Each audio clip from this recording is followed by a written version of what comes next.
Well, hello and welcome back to Faith in Haverhill. I'm your host, Rick Harrington, pastor at First Baptist Church in Haverhill. Time to talk about ministry, ethics, and current events, and I'm excited to introduce my next guest, W. David Thomas. So, David, welcome.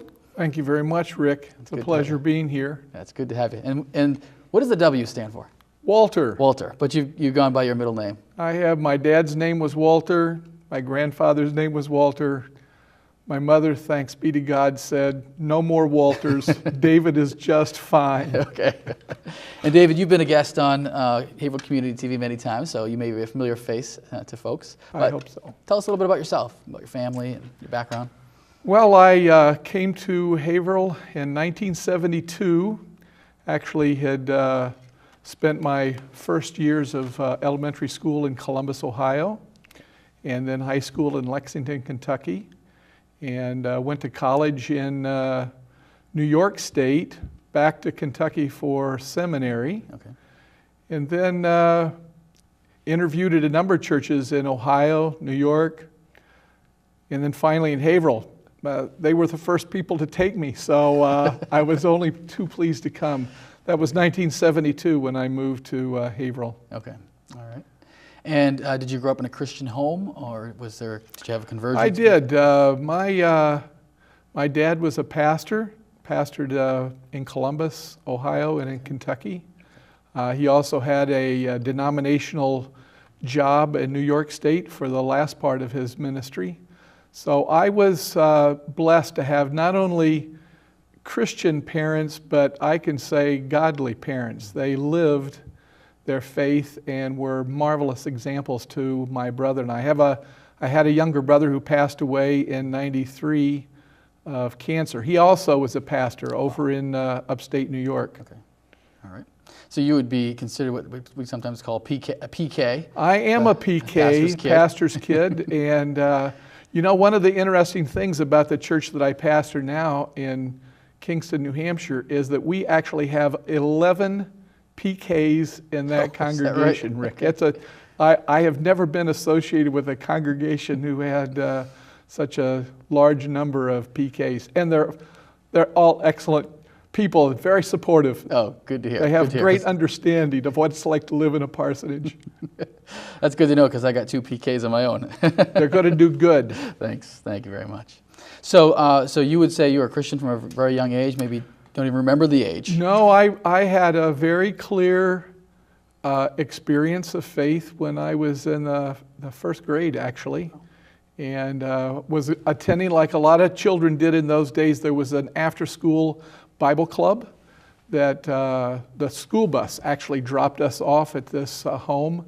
It was kind of like a daycare, after-school daycare, and this lady happened to be a Christian, and one day, she always told us a Bible story. One day, she invited children, if they wanted to profess their faith in Jesus.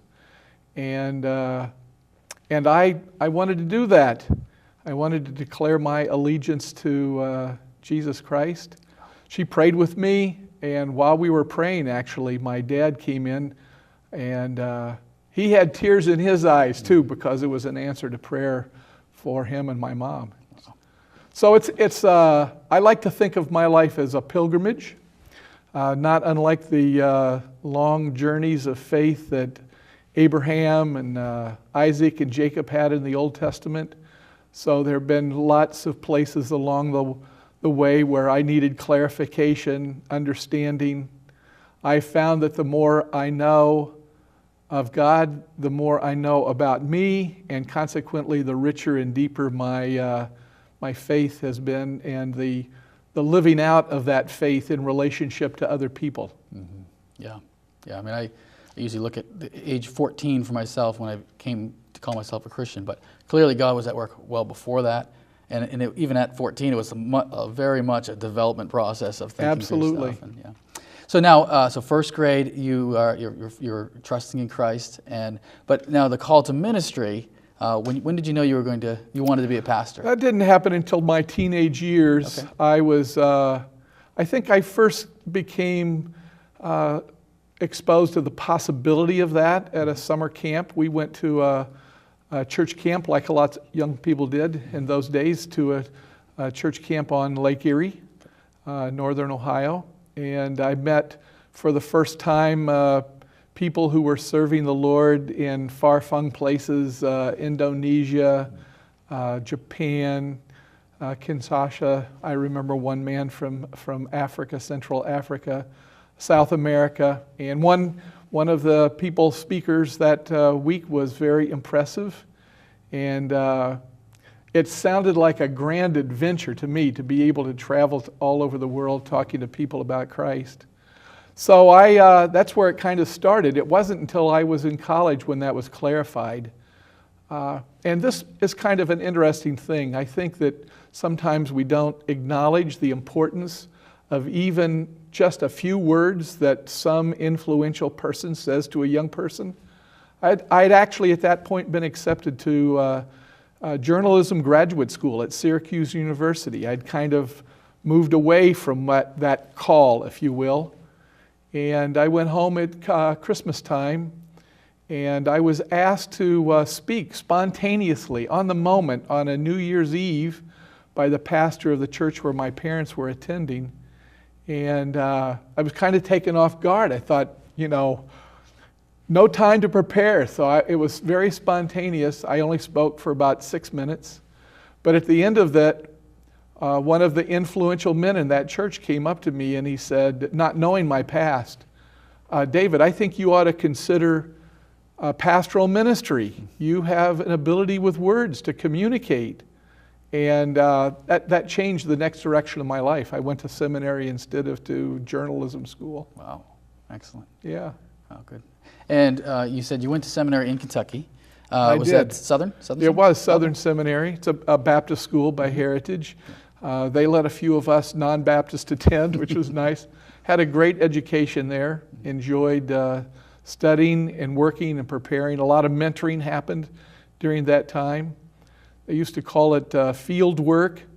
Now I think they call it mentored ministry, but you work under a mentor of some kind, somebody who has experience. I had a wonderful mentor, a man who had pastored a church in Saigon, Vietnam during the war.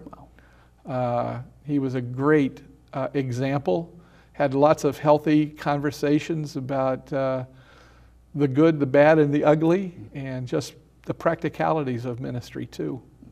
Okay. And so at that point in time, you graduate, and you're not sure whether you want to go back to Ohio or anywhere, but New England isn't. You're not saying I want to go to New England. New England was nowhere on my screen. I can assure you of that. Okay. I had no history here, no family here. I had never even been to Massachusetts. Is that right? So no, it was not on my radar screen. What happened was that a denominational official had a mutual friend, and he sent me a letter and invited me to come to Haverhill. I wrote back and said no. Okay. He followed up, and after a couple of churches in New York said no, I said, I've got to find a way to make a living, and so we came over for a weekend, and the end result was that I've said this many times. On that Sunday morning, it was at the Christian and Missionary Alliance Church, which is, I'm sorry to say, no longer in existence, but up on Canosa Avenue. And there were they told me there were 23 people in service that Sunday morning. I'm sure that they counted a dog that ran through the foyer during the offering because there weren't that many human beings there. But when we left to drive back to New York where we were staying that summer, there was no doubt in my mind that there was an attraction here that was palatable, and a few months later, we moved into the parsonage for the church. Okay, and that was the Haverhill Alliance Church. That was, which is right there on 110. Most people are probably familiar with exactly the location at this time. But, yep. And how many years were you pastoring there, David? I was there for 17 years till 1989, and in fact, much of what the building looks like today was built during that time. Not all of it. We were able to purchase some adjacent properties as the church grew, and but that sanctuary only had pews for 100 people, and that's if they were sitting shoulder to shoulder with no room to spare. Mm-hmm. And in time, God prospered the ministry, I'm pleased to say. Yes. and new families came, children came, young people came. And so we bought a couple of adjacent lots and then built the sanctuary that's there today. Okay, yeah. I meet people all the time who were part of the church during those 17 Oh, is that years. right? Oh, yeah, all the time, yeah. Now, it's part of, you mentioned the Christian and Missionary Alliance denomination. A lot of folks may not be familiar with that denomination. Explain what's the distinctives of that denomination. So. Well, it's actually quite small in the United States. There are many more Christian and Missionary Alliance churches overseas than there are in the United States. It has a history with a Presbyterian pastor who was pastoring in New York City, and felt like that the churches in the mid to late 1800s were not doing enough for taking the gospel overseas. And in his passion for this, he left the Presbyterian church and started a new group. In the beginning, it was called, not such a long name, it just had the word missionary. And then as it became more of a denomination and less of an association, they added the other words, clumsy to be sure. Curiously enough, they had significant events up in Maine at Old Orchard Beach in the summertime, and they would bring Christian speakers from all over the world for a month of services. Some of the people that I met in Haverhill when I first came had actually been to those summer camp meeting style services. But the real distinctive was on missionary service and sending missionaries overseas. Also probably what I would call a healthy rediscovery of the doctrine of the Holy Spirit, the person and work of the Holy Spirit, which I'm grateful for as well. Yeah. Was that A.B. Simpson? It was A.B. Simpson. I should have mentioned his name. You're a genius, Rick. Well, thank you, Dave. I think it quite fits. But now, so you said the long name Christian Missionary Alliance, sometimes referred to as CMA for short, Exactly. which is a little more, Exactly. not as burdensome. Or like here in town, the name was just shortened to the Alliance Church. Right. And it took a lot of explaining, because a lot of times people not familiar would think that I was representing a cult of some kind. And I was happy to explain that we were squarely in the mainstream of Christian faith, and doctrinally as well as experientially. So.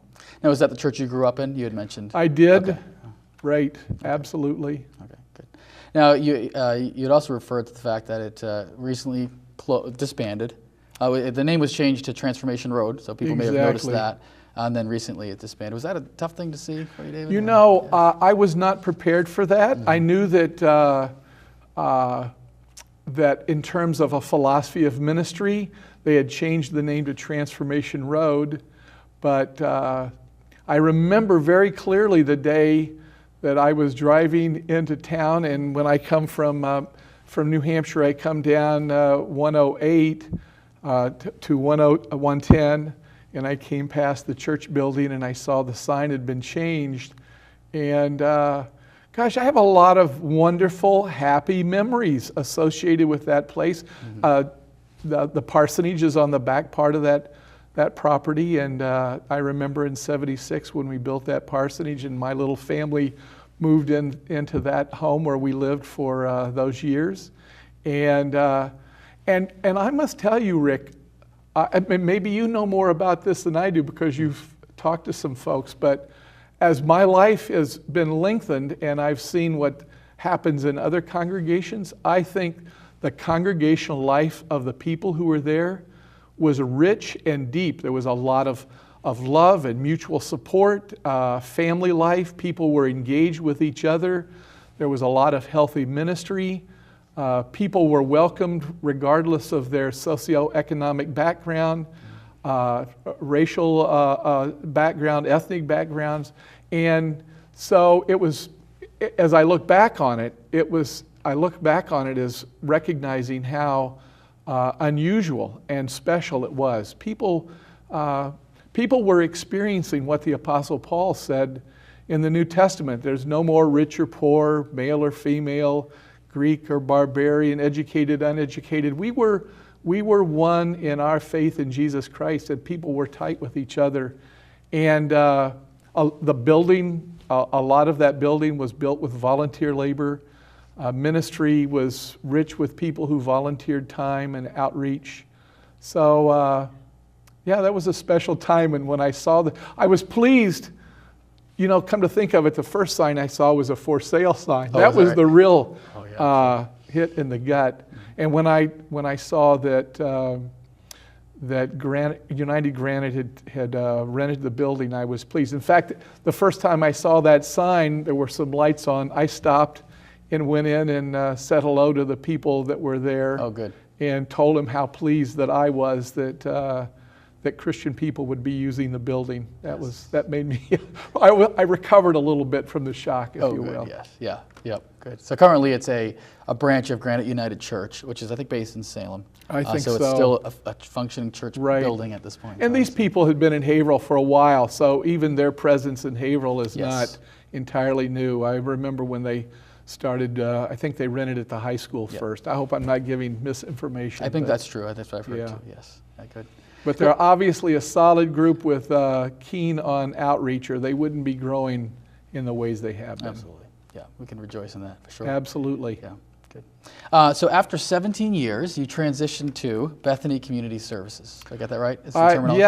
Yes. So I hadn't been at the church at the Alliance Church long when on a Sunday morning a Reverend Norman Crook showed up in church. I didn't know Norman, but Norman was the executive at Bethany prior to my coming, and he was the executive, and he was looking for board members. And it was kind of interesting because he said to me after the service, I noticed that unlike a lot of pastors in town, you visit your senior citizens. And that was something I was taught to do. I watched my dad do it. So I had been to Mary Vista several times to visit folks who lived there. We had another lady who lived at Mission Towers. And so he asked me to serve on the board. And I needed to get involved in the community, and it was a great opportunity. I was honored to be asked, and then later voted on the board. I served as treasurer a couple of times, a couple of years as president of the board. And then in '89, when I resigned from the church, from the Alliance Church, the board at Norman was transitioning to retirement, and the board asked me to be the successor to Norman Crook. Norman, by the way, was a pastor too. He was a pastor of the United Church of Christ in Bradford, sometimes called the White Church. Yep. And the founder of Bethany, Dr. Dwayne Windemiller, had also been pastor of that church, and later a professor at the community college as well. Okay. So that happened in '89. It was a pretty steep learning curve for me. I had not been in business, wasn't in charge of a large staff of people, taking care of properties, interacting with residents and the federal government, because we had a number of federal contracts. So it was a huge change in my life.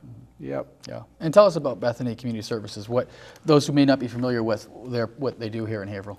So Bethany has a long history, and if I can, I think I should tell you about that. Mm-hmm. Some of your viewers will know Emmaus House on Winter Street, and across the street from their primary location, there's a white house that used to be called Bethany Home. And in the 50s and 60s, several churches in town took the responsibility together of buying that house and of maintaining and supporting one room each to help aged women who didn't have a place to live.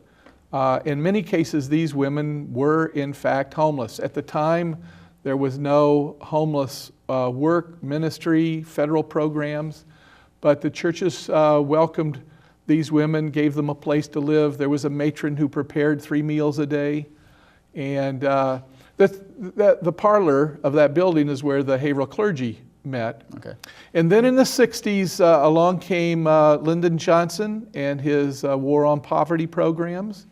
And Dr. Windemiller convinced some of those pastors and a handful of other lay people from the town to form not Bethany Home, but Bethany Homes.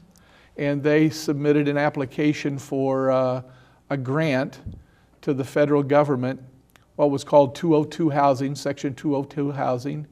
And that was 65. It wasn't until 69 that they got approved for the funding, and construction was started on what today we call Mary Vista, 100 Water Street across from the fire station.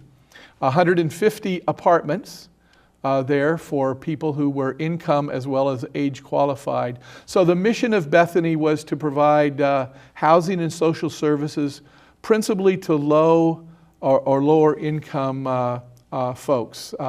62 is the minimum age, and there are income restrictions as well. Long before homeless programs were in place, thank God for homeless programs, but we gave a priority to people who were homeless, trying to provide them with a permanent home.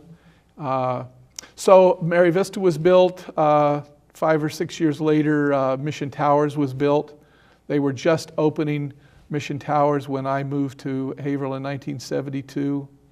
And then a few years later, Phoenix was built right off of Washington Square. We've also developed relationships with a home in Georgetown, a Carlton home, which has outlived its structural usefulness. Those residents were moved to other places a couple of years ago. And we also formed a relationship with the Nichols Trust to help build Nichols Village, which is in Groveland, which reaches a little different socioeconomic group. And we've also have an alliance, a relationship with Boxford Friendship Foundation, which has Friendship Village over in Boxford. So now I haven't added up all of those units, but probably around 600 units of housing, all for seniors at various income levels. And as time has gone along, we expanded our mission to not just provide housing, but realized that the longer people stay independent and in their own apartment, the healthier it is for them. Delay institutionalization helps in a lot of ways. Mm-hmm. Spiritual health, mental health, physical health, relationships. And so we have garnered support from our friends and from the federal government programs to provide for people meals, social services, transportation, activities, mental health, those kind of range of services as well. So Bethany's grown a lot since the 60s. When I went in '89, we had about 60 employees. Today, closer to 130, 35 employees. Okay. And obviously the number of units as well. Yeah. And obviously I'm not there any longer. I retired from Bethany. When would that be? About 3 years ago now? 3 years ago. Okay. Yeah. So, and Jared Stewart is the new executive president and CEO, and is younger and has more business experience than I ever did, and is doing a marvelous job. Good. So. Excellent. He's the first, I think you said the first non-pastor, although he's a Christian. He is, yes, in fact, he and his wife are members of our congregation in Kingston. Mm-hmm. So, yeah, they have a great family, four kids. They live in Atkinson, and Jared is very engaged in the Haverhill community, not only with Bethany, but he's a Rotarian, and so that's good too. Great. Yeah. And Succession is important, and I feel very good about that, both for me and Pam Perron attends First Baptist Church. Financial officer at Bethany. Right. Bob Penny was our chief financial officer prior, and our ages were similar, Bob and myself, and so the board was very concerned. We put together a succession plan that goes back, 7 years, maybe 8 years now. Mm-hmm. And I think we're all very grateful for how well that has worked out. Excellent. Yes. Excellent, good. And I would say as a pastor, we've been able to help a lot of folks by pointing to Bethany Homes. So, elder services there, and we've got people into some of the apartments there. So that's been a real blessing for us. It's nice to have Pam, and to, send them to Pam, and that's a nice easy connection there. That's but right. Yeah, it's really been a blessing to have you guys. We have a marvelous staff, the overwhelming sense of faith involved in those people. A number of our staff members could have made much more money working for a for-profit, using the trade or the skills that they had, the giftedness they had of God. And there's this intense sense, we say that Bethany is a way of life, not just a place to live. And there's this intense sense of recognizing that these residents are people made in the image of God, and that God loves them and has called us to serve them and to make ourselves servants to them, to let this part of their life, let them thrive. Mm-hmm. And we got a lot of great people who are helping do that. So excellent. And describe your role, David, there. What you were considered president, was that the role? Right. So on a day-to-day basis, what are you doing? A lot of fundraising, sort of overseeing staff? I mean, what does a typical day look like? And being president of Bethany Homes, what did it look like? Yeah. So I would say that my responsibilities were first of all setting the vision and the sense, the nature, the personality of what it was like to be a part of the staff. I learned very quickly that I could not, should not, would not sit in my office and do paperwork all day long, that I needed to be with residents, and I tried my best. I sometimes took a little ribbing for this. I called it walk around, smile a lot. Okay. But I tried to get to know people. Not always could I know them by name. There are too many people, but certainly by their face. Spend time in staff members' offices or working with guys at their jobs. I did do a lot of fundraising. A lot of it had to do with federal government compliance issues. Okay. But trying to think 5 years, 8 years, 10 years down the road, how would we be meeting needs, financial and otherwise? I was involved in hiring and staff work. I like to encourage people. I feel like that's one of my gifts.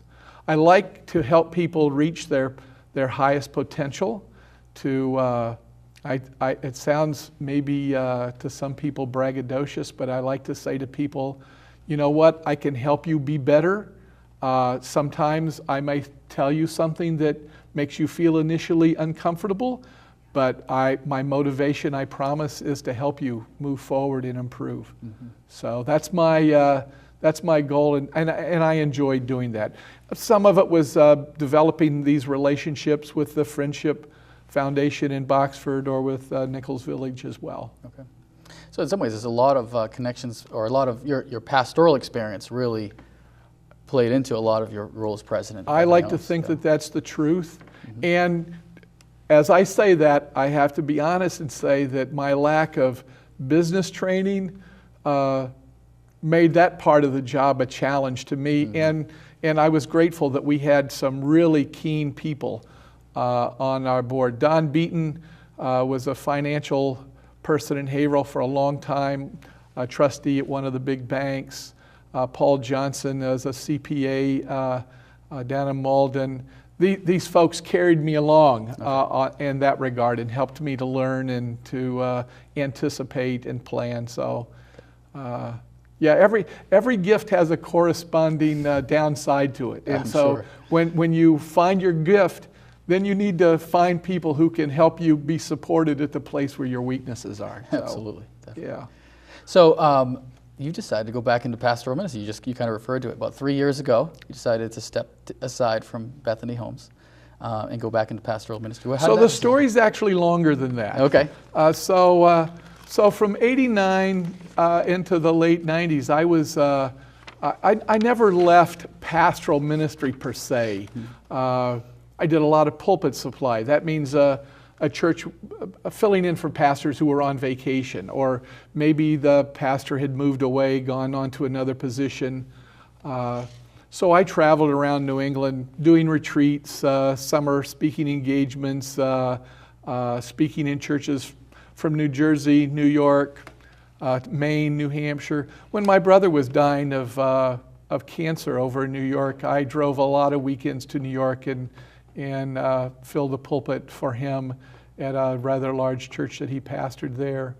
But long story short, in about 96, 97, the First Congregational Church in Kingston was without a pastor. The announcement was made to the congregation that they were seeking somebody and to do pulpit supply. One of the families from the Alliance Church had moved to Kingston. They heard this announcement. They said, "Why don't you call up David Thomas?" So the first Sunday in 1997, I went there to pinch hit, if you were, for them. And after the service, a couple of the deacons said, "If we needed somebody in the future, would you be available?" And I said, "Well, I have some engagements, but yeah, let's look at our calendars." And so in 97, probably 20 times I was in Kingston. Oh, wow. Okay. And at the end of that year, somebody said to me, "You know, we're not supposed to solicit applications, but if you were to apply, some of us would like it." And I said, "Well, I'm committed to my responsibilities at Bethany." And they said, "Well, maybe you could do this part-time." I'd never thought of that. Although Norman Crook was part-time in Second Congregational Church in Boxford after he left First Church here and while he was at Bethany. So long story short, we arranged a position. Like the true New Hampshire Yankees they came up with a new title for me. I was called Pastor of Defined Duties, which basically meant I showed up on Sunday and conducted worship for a congregation of 75 to 100 people. I also did some leadership training along the way. The church grew. We had a couple of retreats. We added some other part-time staff. And then, as you said correctly, 3 years ago when I left Bethany, I left Haverhill and Bethany behind me and have been, I'm not full-time, but it's hard for a pastor not to work full-time, regardless of how much the time commitment. We have an associate pastor, Shay Fitzgibbons, who is ordained a graduate of Gordon Conwell, and we have 2 other staff people in the office. We have a couple of people on music staff and a woman who heads our children's ministry too. So there are lots of people who are augmenting my weaknesses still to this day. But yeah, that's what I'm doing now, pretty much full time. Okay, all right. And you guys have 2 locations. We do. It's not nearly as exciting as a Granite United or United Granite. I'm sorry if I misspoke.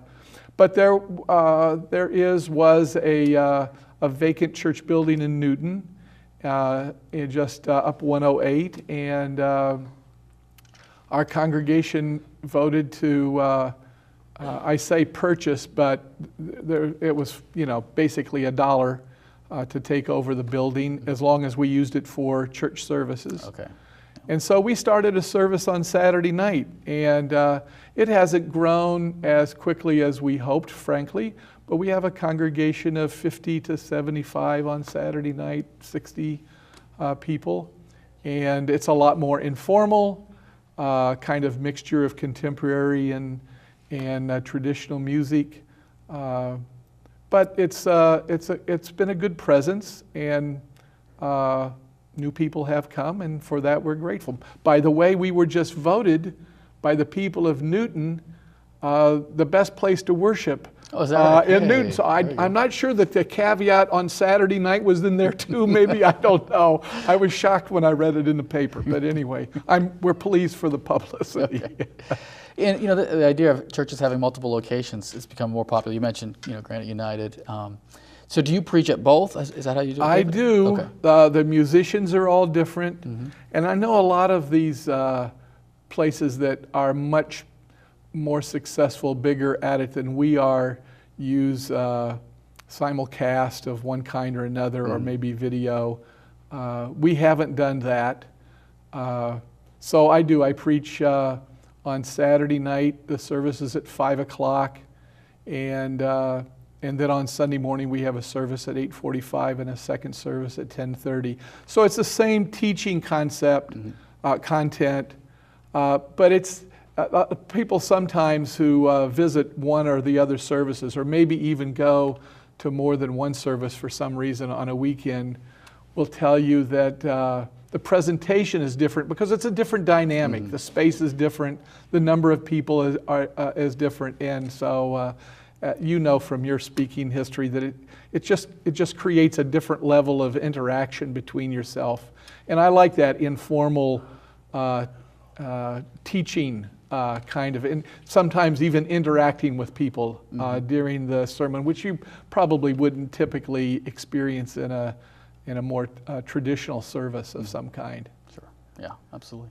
And it's 4 C's. We are not 4 C's. So you're bringing up the subject of the fact that there are several different branches of Congregational Association. West Church here in Haverhill is 4 C's. Park Street in Boston. There are a number of other 4C congregations around.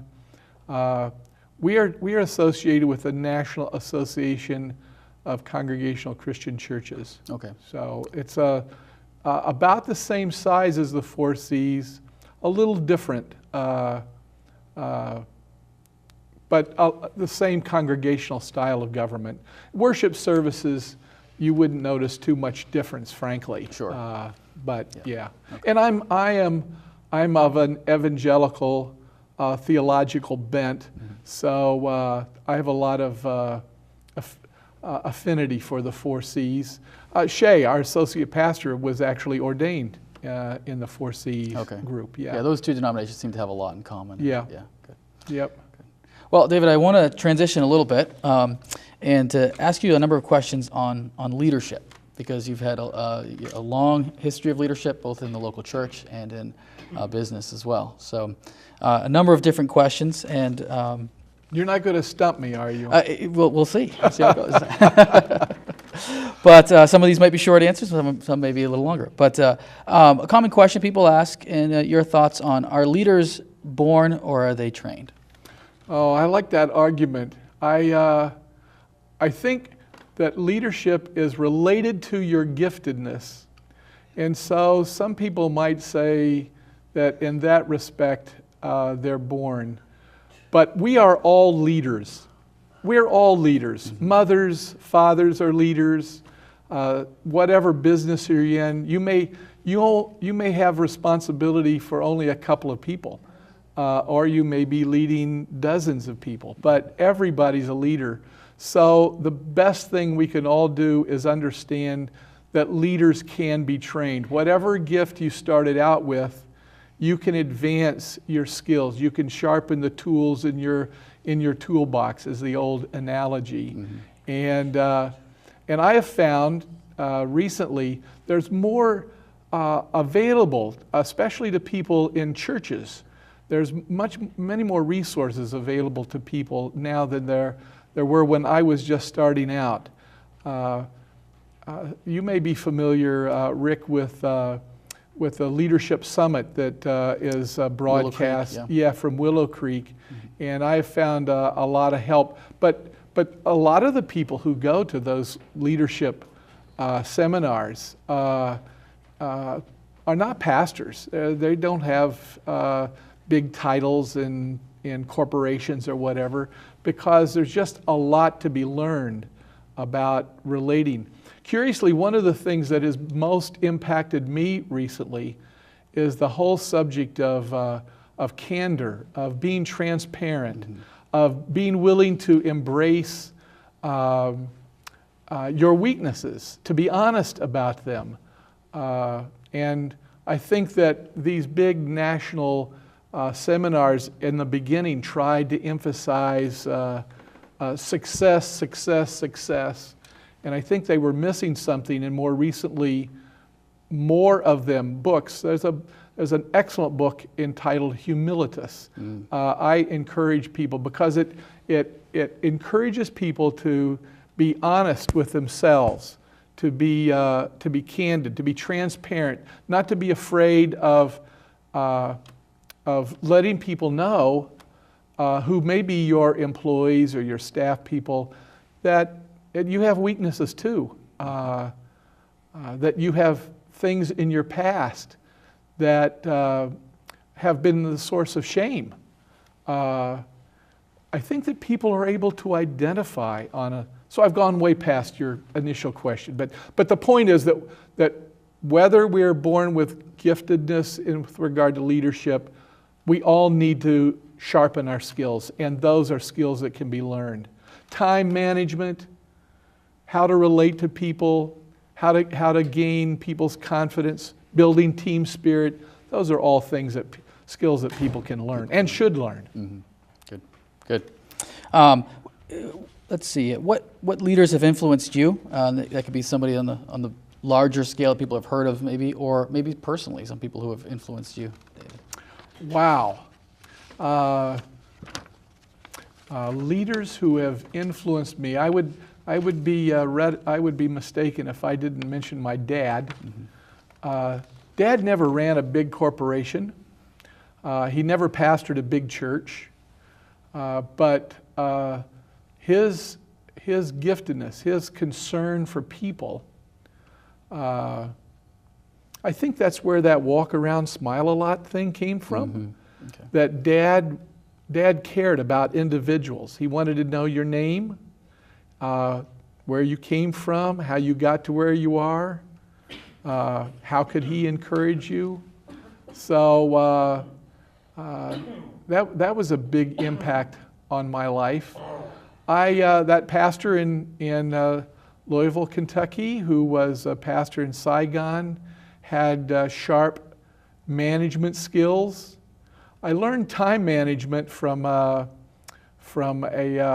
man whose name I can't call to my mind at the moment, but he came to a pastor seminar that I was in, and he talked about how pastors waste a lot of their time, and he talked about building a schedule. He encouraged us to plan our time with goals, with kind of weekly or daily missions. He taught us to he encouraged us to get in a rhythm for your day and for your week, so that certain days were for study, certain times of the day were for visitation, to be aware of time when you go to visit people, to sit in their house or at the hospital.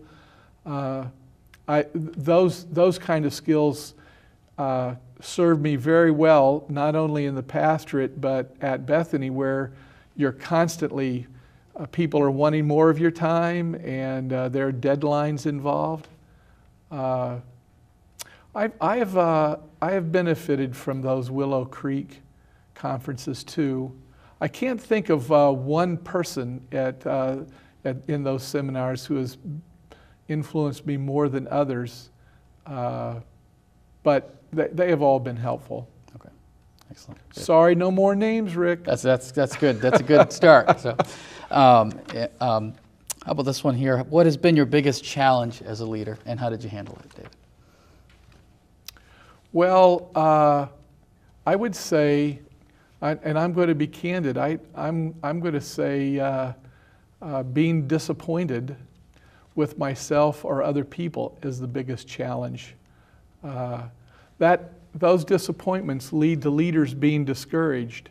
You feel like, keyword feel, that may not be true, but you feel like that you're not being as successful or not reaching your goals as much. I think that this is a danger to pastors in particular. And if people are watching who are lay leaders in a church, I would urge you to be careful about encouraging pastors. Pastors are easily targets for criticism. And And pastors recognize their failures probably before people in the congregation recognize the failures. They put incredibly high, sometimes unreasonable expectations on themselves. So I can remember coming to the Alliance Church in 1972 and living in that little tiny parsonage and hearing about other pastors in town with having 100 or 200 or 500 people and trying to live from paycheck to paycheck, $50 a week. And standing in front of the mirror, shaving in the morning and saying, gosh, how long do I have to stay here? And I'm thankful that other people recognized that temptation on my part and encouraged me to hang in there. I remember a professor at Gordon, I was doing the training for mentored ministry over there, and he said, you're going to have to spend at least 7 years in the same church in New England to affect any positive change whatsoever. Wow. And I remember coming home and saying, okay, if that's what it takes, I'll do it. I years later wrote my doctoral thesis on being effective in the long tenured pastorate. If life hadn't pressed in upon me, I'd have been happy to be the pastor of the Alliance Church here in Haverhill for my entire career. I think that it is possible for pastors to be effective for long periods of time, and those relationships that are built, trust, you don't gain trust in a minute or two, and you need to distinguish between personal trust and corporate trust. Well, lots of times when a person is called to be a pastor of a church, they're desperate. They think this new guy is going to solve all their problems. All the things that last guy did wrong, he's going to correct. He's going to fix it, yeah. And he'll fix it. Mm-hmm. So corporate trust is very high. Expectations are high. Personal trust is very low. They don't know this man. Will he use my mistakes as sermon fodder? Illustrations, well, my mistakes become stories that everybody else hears. But over time, those two things cross, and personal trust grows and corporate trust declines. And when they cross, that's kind of like a pregnant moment, and you want to set in place strategies that will maintain that balance between personal trust and corporate trust. And people do that. They can achieve that. And it puts off this discouragement that otherwise is that threatens, and doesn't just threaten pastors. I'm sure that school teachers have the same kind of experience when they feel like they're not connecting with their pupils, or some of them don't perform up to standards, or whatever the case may be. It happens to all of us. Sure. Maybe related to that, David, how do you keep from burning out? So you've been in leadership for a long time. A lot of times, like you said, there are days where you almost feel like quitting. How do you keep from burning out as a leader?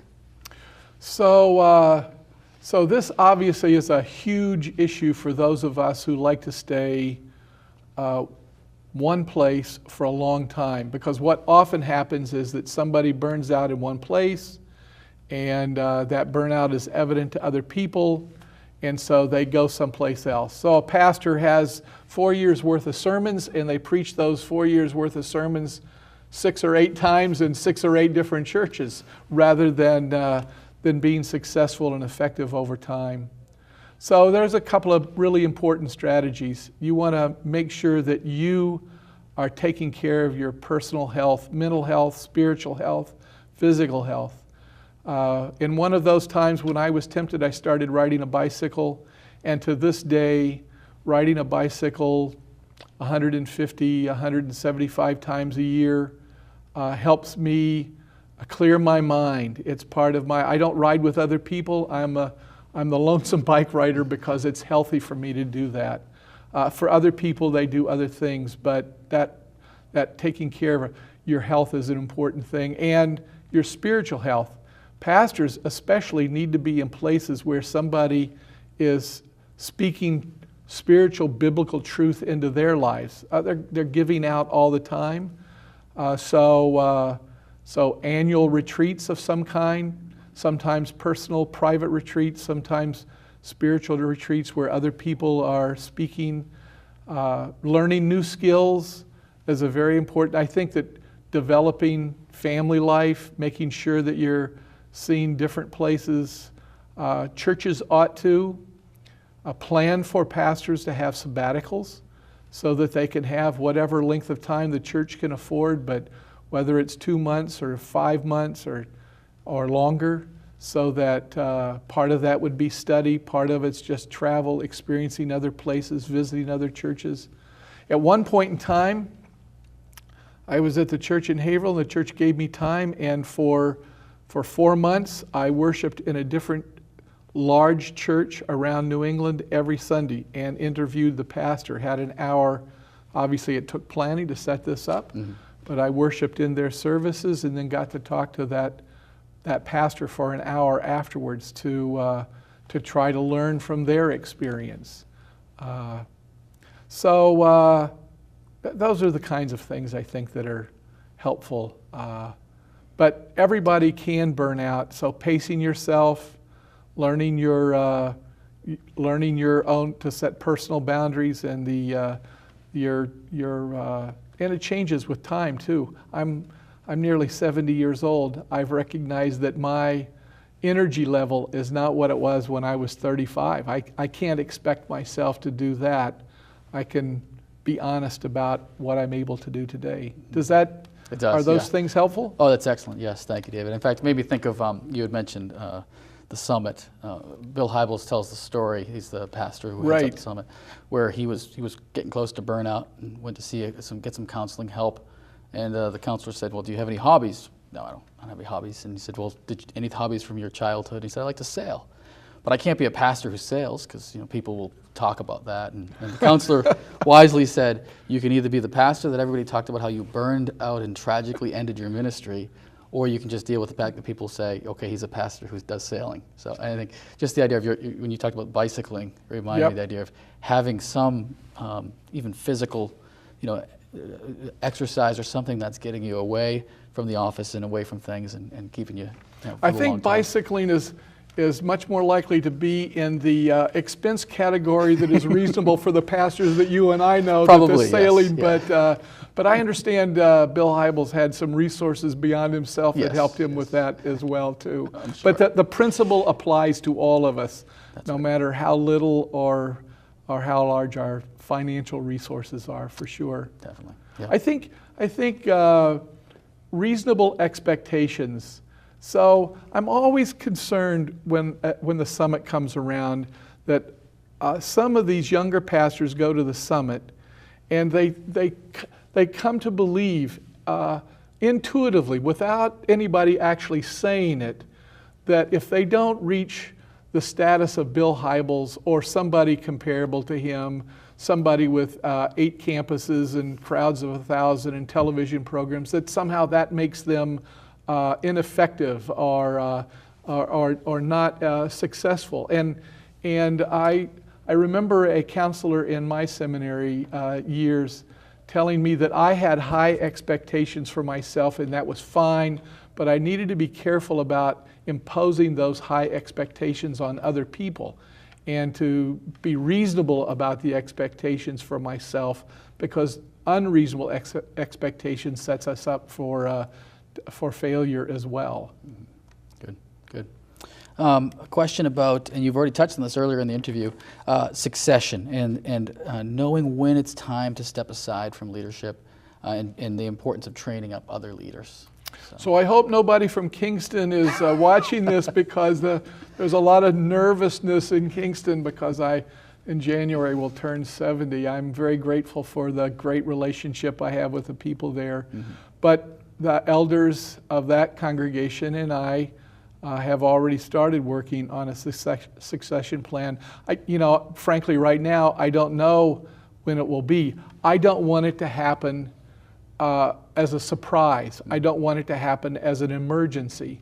One of the things that succession planners emphasize is that every congregation, every business for their key leader ought to have an emergency succession toolbox, because health issues, accidents happen, and people need to be prepared even in that regard. But there ought to be a plan in place. I am clear about the fact that my leaving the Alliance Church happened quickly and without a plan, and I take responsibility for that, not anybody else there. I learned from that when I was at Bethany, and so long before I intended to leave, we started interviewing, planning, thinking about what it'd be, and then Jared and I were able to work together. Seems very wise. It was such a healthy time. As I've said to other places, I had built trust with a lot of people, not just trust here in Haverhill, but with people in the federal government, people who worked with foundations, and that loyalty, that trust needed to be over time transferred away from me to Jared, and they needed to know him and know that he would be trustworthy. And the same thing is true now as we're thinking about this at First Congregational Church in Kingston. Those people need to be to have the confidence that that as time goes along, there will be other people brought on staff. I think the first steps of that are when they come to trust Shay Fitzgibbons, our associate pastor. They recognize that I'm not threatened by his expertise. He's got a long background in hospice and hospital chaplaincy. He's a great counselor in those regards. That's not a gift that I have. My wife says that she hopes that when I grow up, I'm as compassionate as Pastor Shay is. But when you hire somebody like that and they recognize that I'm not threatened, that he is trustworthy, that he has gifts that are strengthening our congregation, and that we work together as a team, I think that helps too. But over time, they need to know that there's a plan in place, that everything is safe, that we're thinking long-term, not just short-term, and that good can come out of this, and not to be afraid of the future. That's good. Well, we're coming towards the end here, David, but okay. I wanted to do one sort of last general question. What advice would you give to a younger leader, younger pastor like myself, or a younger leader in general? Any other, just some thoughts maybe in a general way? I have two big things that I think pastors ought to be engaged in doing. If all else fails, they should study hard and know their congregation. That requires being with the people, and it requires having time by yourself. Pastor's time is taken in a multitude of administrative kind of tasks. I say find other people who have those gifts and empower them, let them run. If you're in a congregational church, it's actually good, because that's what congregationalism is supposed to do. It's supposed to let the lay people lead. And so I try to discipline myself to not let other things take time away from my study. I plan my sermon schedule a year in advance, and so I know what's coming up, and I can, as I see articles or reviews or illustrations come to my mind, I can kind of file those away, and I'm prepared. But Mondays and Tuesdays, not Saturday night. If I wait till Saturday night, it's too late in Kingston, because I got to go to Newton at 5 o'clock, and people are expecting me to have a lesson to teach. But yes, to set that time aside and to work diligently at it, and then to be with people where they work, where they live, in the hospital, the nursing home. Make their surroundings, become familiar with them, and know their children, know their names. What do they do? What are they afraid of? What are they longing for? That helps to take your study and to make it personal for the people who are actually sitting in front of you, hoping to hear a word from the Lord. That's what the old Congregationalists used to ask the pastor, When they arrived, they would say to the pastor, Jonathan Edwards or whoever it might be, is there a word from the Lord? And I ask myself that question before I preach every weekend. This is not David Thomas. I hope to the best of my ability to represent God himself. It sounds audacious, does it? Mm-hmm. But he has given us his word, and as long as I'm true to the word of God and to his son, Jesus Christ, who was incarnate in the flesh, lived, died, and was raised again, I can convey the love, the mercy, the grace of God to the people who are sitting there. Give them hope.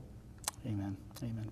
Well, David, I feel like I could talk to you for another hour here, but it is time to close up. I want to thank you so much for joining us, and just a real blessing to talk to you. So. Thank you. And I want to thank you to our viewing audience. Thanks for tuning in to Faith in Haverhill. We usually shoot a new show every month. If you have any questions, comments, feedback, we're always looking to hear back from our viewers. Just contact me at rick@fbchaverhill.org. Okay, thanks for watching. Bye now.